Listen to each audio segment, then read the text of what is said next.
నల్గొండలో సంచలనం సృష్టించినటువంటి అమృత ప్రణయ్ ప్రేమ వ్యవహారంలో అయితే ప్రణయ్ మర్డర్ కేసులో ఈరోజు తీర్పు వచ్చింది. సో అప్పుడు నల్గొండ ఎస్పీగా ఉన్నటువంటి రంగనాథ్ గారు ఇప్పుడు హైడ్రా కమిషనర్గా ఉన్నారు. సో ఆయన అనుభవాలు ఏంటి, ఆ కేసు ఇప్పుడు తీర్పు రావడానికి అప్పుడు ఆయన చేసినటువంటి ఇన్వెస్టిగేషన్లో కష్టం ఏంటి, మనతో మాట్లాడాలనుకున్నారు. సార్ ఈరోజు తీర్పు వచ్చింది, మీరు ఎలా ఫీల్ అవుతున్నారు? అప్పుడు మీరు పడ్డటువంటి కష్టం ఏంటి?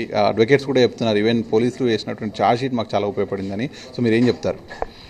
నేను ఇది అంటే ఒక టీమ్ ఎఫర్టు, ఒక ఇన్వెస్టిగేషన్ని మనం ఎలా చేయొచ్చు సాంకేతిక పరిజ్ఞానాన్ని వాడుకుంటూ, నెక్స్ట్ మనకి అంటే కేసుని మనం కన్విక్షన్ వైపు తీసుకురావాలంటే కనుక మనం కొంత కష్టపడాల్సి వస్తుంది.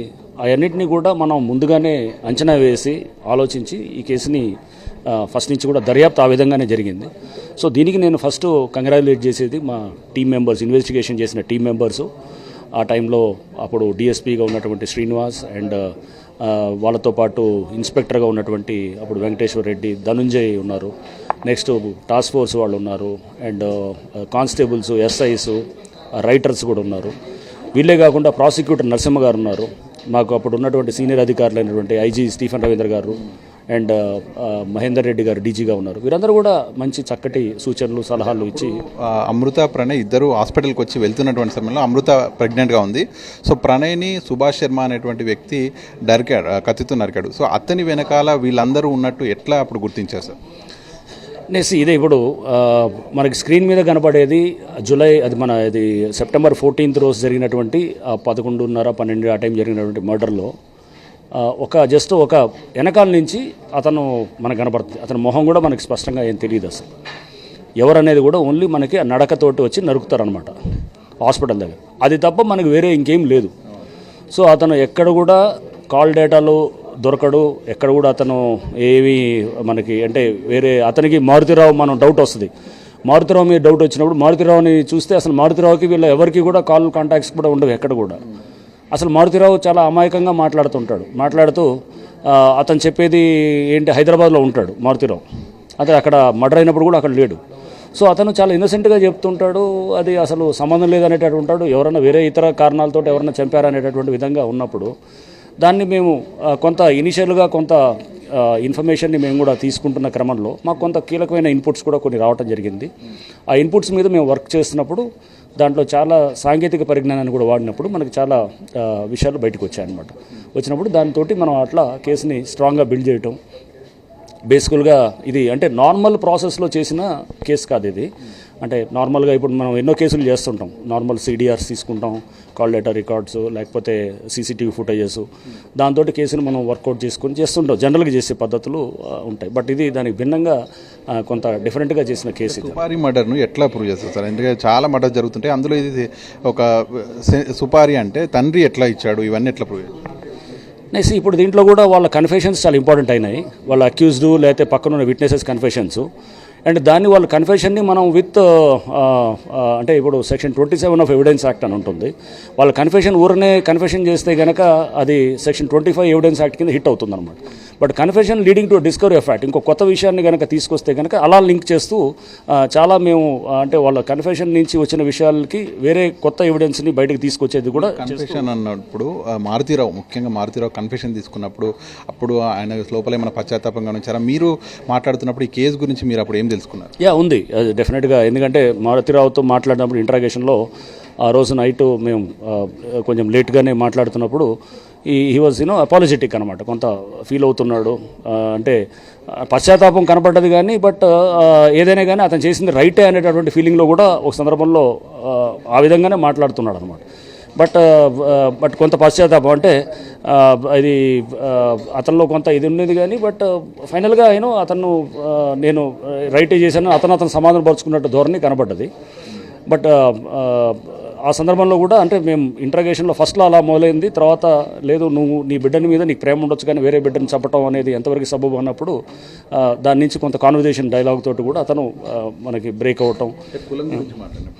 కులం గురించి కూడా అంటే స్పష్టంగా ఈ విషయం కూడా మాట్లాడాం. పరువు అనేది ఇష్యూ అనే దాని గురించి కూడా మనం మా డిస్కషన్ అయినప్పుడు ఆనర్ అంటే ఏంటి, ఇప్పుడు సపోజ్ నువ్వే ఉంటావు, నీ బిడ్డ సపోజ్ ఒక చిన్న ఎవరో మీ కులస్తుడే ఒక అతను పేదవాడిని పెళ్లి చేసుకుంటే కనుక నీకు ఓకేనా, లేకపోతే దళిత ఎవరో సమ్ ఐఏఎస్ ఆఫీసరో లేకపోతే ఒక మంచి ఎఫ్లూయెంట్ ఒక బిజినెస్ మ్యాన్ ఎవరు ఉంటారు, వాళ్ళు ఓకేనా అన్నప్పుడు మళ్ళీ లేదు అక్కడికి వచ్చినప్పుడు నాకు పర్వాలేదు నా బిడ్డ ఇది ఒక దళిత కుటుంబం సంబంధించిన ఒక ఐఏఎస్ఓ లేకపోతే ఒక మంచి ఒక ఏది బిజినెస్ కమ్యూనిటీ నుంచి వచ్చిన వాళ్ళు ఉంటే కనుక వాళ్ళ వైపు మొగ్గు చూపుతాను కానీ నా కులం తక్కువ అంటే క్లాస్ కాంపోనెంట్ కూడా అంటే మేము దట్స్ వాట్ మేము కూడా ఈ కేసులో చాలా అంశాలు నేర్చుకోవడానికి కూడా మాకు అంటే క్యాస్ట్ కాంపోనెంటు క్యాస్ట్ ఎలిమెంటు దాంతోపాటు class element and next what is honour అనేది ఏంటి అసలు పరువు అనేది ఏ విధంగా సొసైటీ తీస్తుంది ఒక హ్యూమన్ బిహేవియర్ని ఎలా అనలైజ్ చేయాలి టీనేజ్ సైకాలజీని ఎలా అనలైజ్ చేయాలి టీనేజ్లో ఎస్పెషలీ 18 ఆ టైంలో లీగల్గా వాళ్ళు క్రాస్ అయిన తర్వాత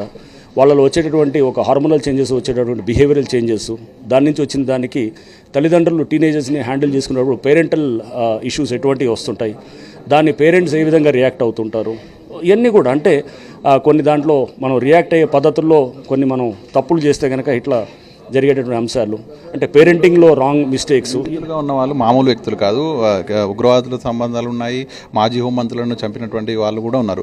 సో వాళ్ళతో మరి ఎట్లా సుపారీ ఇచ్చాడు, అప్పుడు మీరు ఎట్లా ఫైండ్ అవుట్ చేస్తారు? ఇదంతా కూడా నేను అప్పుడు సెప్టెంబర్ 18th జరిగిన ప్రెస్ మీట్లో చెప్పడం జరిగిందండి. సో మొత్తం డీటెయిల్గా చెప్పాము. సో మొత్తం నెరేషన్ కూడా ఇచ్చాను, ఎక్కడ కలిశారు ఎక్కడ జరిగింది అంతా కూడా. సో మొత్తం కూడా ఆ రోజు క్లియర్గా చెప్పాము.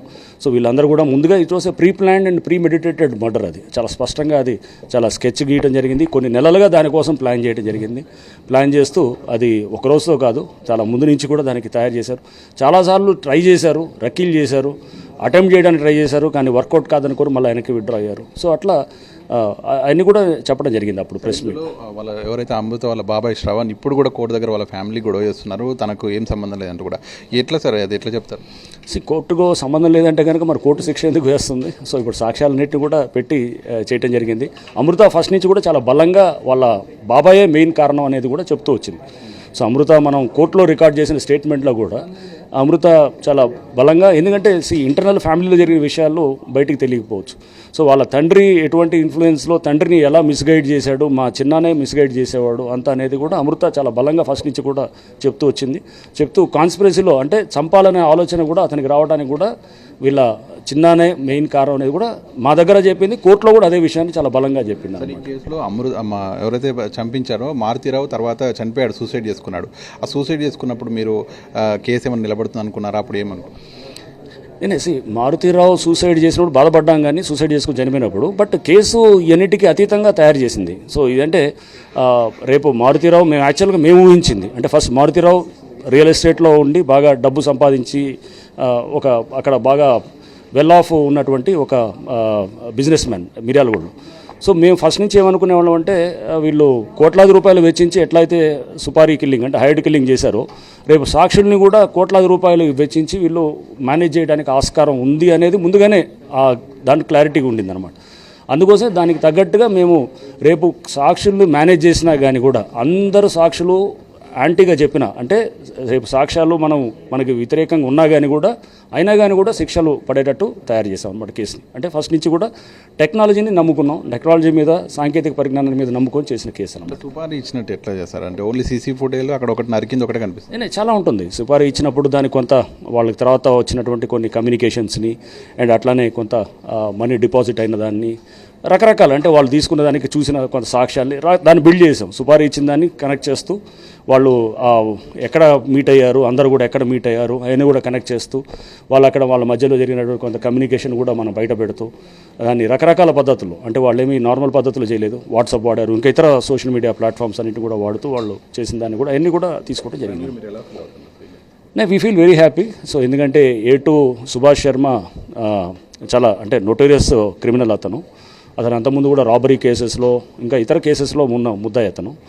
సో అతను యాక్చువల్గా మర్డర్కి జస్ట్ కొన్ని నెలల ముందే అతనికి మ్యారేజ్ అవుతుంది, ఆ తర్వాత బిడ్డ కూడా పుడతారు.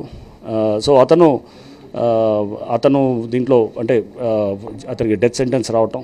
నెక్స్ట్ A3 అస్గర్ అలీ, దీని మొత్తం కింగ్ పిన్ అంతా కూడా అస్గర్ యాక్చువల్గా. సో అతను వెనకాల ఉండి మొత్తం స్కీమింగ్ స్కెచ్ అంతా వేసేది అస్గర్ ఉంటాడు అన్నమాట. అస్గర్ దీంట్లో ఆరితేరిన పోయినోడు, ఎందుకంటే అతనికి బాగా ఈ క్రైమ్ అనేది బాగా అతనికి అలవాటు. సో చాలా ఇష్యూస్లో కూడా ఇతను ఇన్వాల్వ్ అవుతుంటే కూడా మాకు అంటే దీన్ని అంటే ఇతను ఏంటంటే ఆల్రెడీ మీ అందరికీ తెలిసినటువంటి ఆ ఫేమస్ కేసు గుజరాత్లో మర్డర్ కేసు అండ్ ఇతను ఇంకా వేరే క్రైమ్స్లో కూడా ఇతను ఇన్వాల్వ్ ఉండేవాడు. సో అందుకోసం ఇతనికి తెలుసు పోలీసుని ఎలా తప్పించుకోవాలనేది ఇతనికి తెలుసు అనమాట సిస్టమ్స్. సో అబ్దుల్ ఇది మన కరీం ఉన్నాడు. నెక్స్ట్ బారీ కూడా, బారీ is also very important man. బారీ వచ్చేసి దాంట్లో A4. బారీ కూడా అంతకుముందు A11 ఉన్నాడు ఆ గుజరాత్ మర్డర్ కేసులో. ప్లస్ అతను చాలా ల్యాండ్ ఇష్యూస్లో కూడా ఉండేవాడు బారీ. సో బారీ కూడా కీలకమైన మనిషి, ఎందుకంటే లింక్ అంతా కూడా మారుతీరావు నుంచి బారీకి వెళ్తుంది, బారీ నుంచి అస్గర్కి వెళ్తుంది, అస్గర్ నుంచి శర్మాకి వెళ్తుంది, ఇట్లా లింక్ అవుతుంది అనమాట అంతా. ఇదంతా కూడా లింకేజెస్ అంతా కూడా ప్రాపర్గా ఎస్టాబ్లిష్ చేసి మేమంతా కూడా దాన్ని విత్ సరైన సాక్ష్యాలు విత్ చాలా ఎవిడెన్స్ కూడా గ్యాదర్ చేసి చేయాల్సి వచ్చిందనమాట. రైట్. ఏదైతే ప్రణయ్ హత్య కేసులో ఇప్పుడు కోర్టు ఇచ్చినటువంటి తీర్పు వెనకాల అప్పటి కష్టం అంతా కూడా ఇప్పుడు ఫలించిందని చెప్తున్నారు. సో పోలీసులు చేసినటువంటి కృషి కావచ్చు, అడ్వకేట్స్ కావచ్చు, ఇదంతా కూడా ఇప్పుడు ఫైనల్గా ఫలితం ఇచ్చింది అన్నటువంటిది రంగనాథ్ చెప్తున్నారు.